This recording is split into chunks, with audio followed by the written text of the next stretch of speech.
Hello guys, welcome to our channel. तो आज हम स्टार्ट करेंगे BCom sem 5 advance accounting and auditing, उसका लेसन नंबर 3 रेशियो एनालिसिस। इसके पहले भी वीडियोस बन चुके हैं, लिंक आपको डिस्क्रिप्शन में मिल जाएगी। तो आज हम स्टार्ट करेंगे most important sum, question number 13 HR लिमिटेड, पेज नंबर 132। तो चलिए स्टार्ट करते हैं। फर्स्ट हम क्या दिया गया, इनकम स्टेटमेंट दी गई है और नीचे हमें क्या दिया गया, बैलेंस शीट, और नीचे एडजस्टमेंट भी इसके रिलेटेड दिए गए हैं।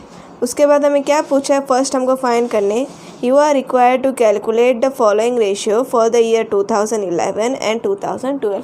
तो हमको 2 साल के निकालने, यानी 2011 का और 2012 का। तो हम बना लेते हैं 2। फिर नेक्स्ट फर्स्ट हमको क्या पूछा गया है, ग्रॉस प्रॉफिट रेशियो। तो हम लिख लेते हैं first gross profit ratio.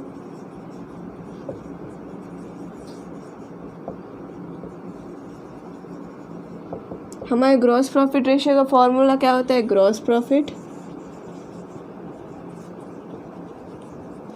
Upon sales into 100। Okay, तो अभी हम क्वेश्चन में देखेंगे, हमारे इनकम स्टेटमेंट में हमको ग्रॉस प्रॉफिट दिया गया है। कितना दिया है, 64,000। तो पहले हम 2011 का देखेंगे। इनकम स्टेटमेंट में क्या दिया गया है, ग्रॉस प्रॉफिट हमारा 64,000। तो अकॉर्डिंग टू फार्मूला ऊपर आएगा 64,000। और सेल्स हमें दी गई है।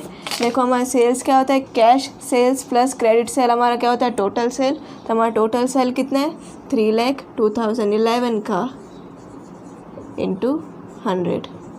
और अब हम 2012 का देखेंगे, हमारा ग्रॉस प्रॉफिट कितना है, 2012 का हमारा ग्रॉस प्रॉफिट है 76,000। तो ऊपर 76,000 अपॉन सेल्स देखेंगे, हमारा 2012 का cash sales plus credit sale करेंगे, हमारा टोटल सेल कितना है, 3,74,000 इंटू 100। तो हमारा 2011 का आएगा 21.33%। तो ग्रॉस प्रॉफिट रेशियो 2011 का है हमारा 21.33% और 2012 का है हमारा 20.32%। ओके, तो ग्रॉस प्रॉफिट रेशियो 2012 का हमारा 20.32%।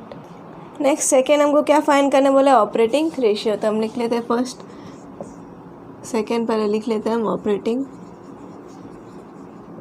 रेशियो। इसका हमारा फॉर्मूला है cost of goods sold plus operating expense upon sales into 100। तो हमको 2011 और 2012 का फाइंड करना है। फर्स्ट हम 2011 का देख लेते हैं। फर्स्ट हमको क्या चाहिए, कॉस्ट ऑफ गुड्स सोल्ड। तो हमको इनकम स्टेटमेंट में दिया गया है कॉस्ट ऑफ गुड्स सोल्ड, यहाँ पे मैंने लिखा है कितना है, 2,36,000। तो लिख लेते हैं हमारा 2,36,000 plus operating expense. Income of statement में आप देखोगे तो एक्सपेंस हमको क्या क्या होते हैं हमारे ऑपरेटिंग एक्सपेंस, यानी warehousing, transport, administrative, selling, interest on debenture. तो ये सारे एक्सपेंस का टोटल कितना है हमारा, 49,000 2011 का। तो इधर हम ऐड करेंगे, ये सारे हमारे क्या होते हैं, ऑपरेटिंग एक्सपेंस। तो ये सारे का टोटल हमारा है 49,000 इंटू 100 डिवाइड बाय सेल्स है हमारा कितना, 3,00,000। और 2012 का हम देखते हैं, कॉस्ट ऑफ गुड्स सोल्ड कितना है, 2,98,000 प्लस ऑपरेटिंग एक्सपेंस कितना दिया गया है, इसका हमको दिया गया है 59,000 2012 का अपॉन सेल्स है हमारा 2012 का 3,74,000 इंटू 100। तो हम इसका ऑपरेटिंग रेशियो फाइंड कर लेते हैं। हमारा 2011 का ऑपरेटिंग रेशियो आएगा 95% और 2012 का ऑपरेटिंग रेशियो आएगा हमारा 95.45%। नेक्स्ट थर्ड हमको क्या फाइंड करने बोला, नेट प्रॉफिट रेशियो। तो हम लिख लेते हैं third, net profit ratio.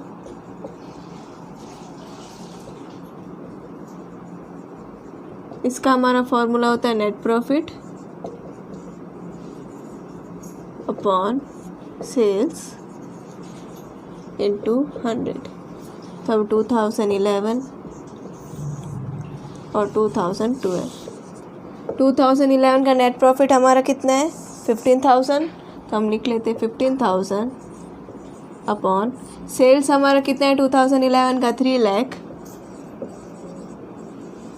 Into 100, और 2000 का नेट प्रॉफिट है हमारा 17,000 अपॉन सेल्स है हमारा 2012 का 3,74,000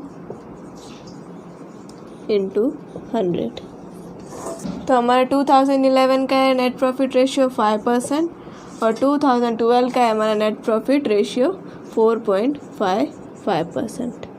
नेक्स्ट हमको फोर्थ क्या फाइंड करने बोला, टोटल एसेट टर्नओवर रेशियो। तो लिख लेते first total asset turnover ratio. तो इसका हमारा फॉर्मूला है सेल्स अपॉन टोटल एसेट्स। तो 2011 और 2012 टोटल एसेट बोला गया है, ठीक है। तो इसमें सारे एसेट आ जाएंगे, फिक्स्ड एसेट और करंट एसेट भी। तो हमको बैलेंस शीट में कैसे दिया गया, फिक्स्ड एसेट की अमाउंट अलग से दी गई है कितनी 30,000। करंट एसेट की हमें अमाउंट दी गई है 1,20,000। तो ये दोनों का टोटल करेंगे हमें क्या मिलेगा, टोटल एसेट 2011 का, तो हमारा टोटल कितना आएगा 1,50,000। और 2012 का हमारा फिक्स्ड एसेट दिया गया है 40,000 और करंट एसेट दिया गया है हमें 1,83,000। तो इसका हमारा टोटल आ जाएगा 2,23,000। ओके, तो हम 2011 का हमारा सेल्स कितना है 3 लाख और हमारा टोटल एसेट है कितना 1,50,000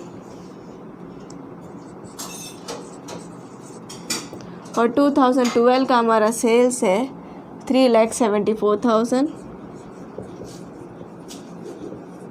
और टोटल एसेट है हमारा कितना 2,23,000।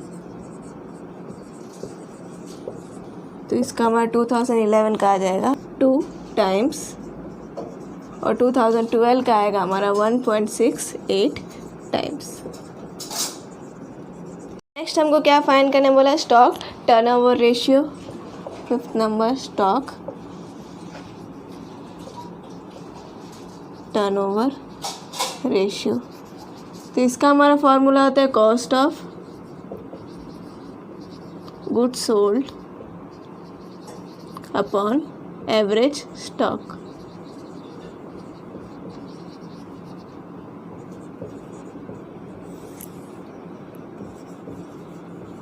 कॉस्ट ऑफ गुड्स सोल्ड तो हमको दिया गया है 2011 का कितना दिया 2,36,000 अपॉन एवरेज स्टॉक हमको क्वेश्चन में दिया नहीं गया, बट अपने पास एवरेज स्टॉक का फॉर्मूला हमारा क्या होता है, opening stock plus closing stock upon 2। तो हमें ओपनिंग स्टॉक दिया गया है नीचे इन्फॉर्मेशन में कितना है, the stock on 1 January 2011 was ₹40,000, यानी हमारा ओपनिंग स्टॉक कितना है 40,000 प्लस क्लोजिंग स्टॉक हमको कितना दिया गया है 2011 का दिया है हमें 60,000 अपॉन 2। तो हमारा 2011 का एवरेज स्टॉक कितना आ जाएगा 40,000 प्लस 60,000 डिवाइड बाय 2, यानी 1 लाख अपॉन 2 करेंगे हमारा आएगा 50,000। तो 2011 का हमारा एवरेज स्टॉक कितना है 50,000। 2012 का हमारा ओपनिंग स्टॉक कितना दिया गया है बैलेंस शीट पे 60,000 और हमारा क्लोजिंग स्टॉक है 94,000 अपॉन 2। तो ये हमारा आ जाएगा 77,000। तो एवरेज स्टॉक हमारा 2012 का कितना आया 77,000 और हमारा कॉस्ट ऑफ गुड्स सोल्ड है 2012 का 2,98,000। तो हमारा 2011 का आएगा 4.72 और 2012 का आएगा 3.87। नेक्स्ट हमको फाइंड करना है 6 नंबर, क्या बोला है, net profit to net worth. तो इसका हमारा फॉर्मूला हो जाएगा net profit upon net worth into 100। हम 2011-12 का फाइंड करेंगे। फर्स्ट ऑफ ऑल 2011 का देख लेते हैं, हमारा नेट प्रॉफिट कितना है, 15,000 इंटू 100 अपॉन नेट वर्थ हमको फाइंड करना पड़ेगा 2011 का। तो हम बैलेंस शीट देखेंगे, हमको शेयर कैपिटल और रिजर्व्स एंड सरप्लस दिया गया, उसके अमाउंट हमारी कितनी है 75,000 और 25,000। तो इन दोनों का टोटल हमारा क्या होगा, नेट वर्थ। तो इसका टोटल कितना है 1 लाख। तो हमारा नेट वर्थ कितना है 1 लाख 2011 का। और 2012 का हम फाइंड करेंगे नेट वर्थ, कितना दिया गया, शेयर कैपिटल उसका है हमारा 75,000 और रिजर्व्स और सरप्लस है हमारा 42,000। तो इसका हमारा टोटल आएगा 1,17,000। तो 2012 का हमारा नेट वर्थ कितना आया 1,17,000 इंटू 100 और नेट प्रॉफिट है हमारा 2012 का 17,000। 2011 का आएगा हमारा 15% और 2012 का आएगा 14.53% net profit to net worth. हमको 7th क्या फाइंड करना है, debtors collection period. Debtors collection, इसका हमारा फॉर्मूला होता है, वैसे डेटर्स का रेशियो का फॉर्मूला हमारा क्या होता है, debtors plus bills receivable upon credit sale into 100। But हमको क्या निकालना है, डेटर्स कलेक्शन पीरियड। तो इसका हमारा फॉर्मूला क्या होगा, debtors upon credit sale into days of the year.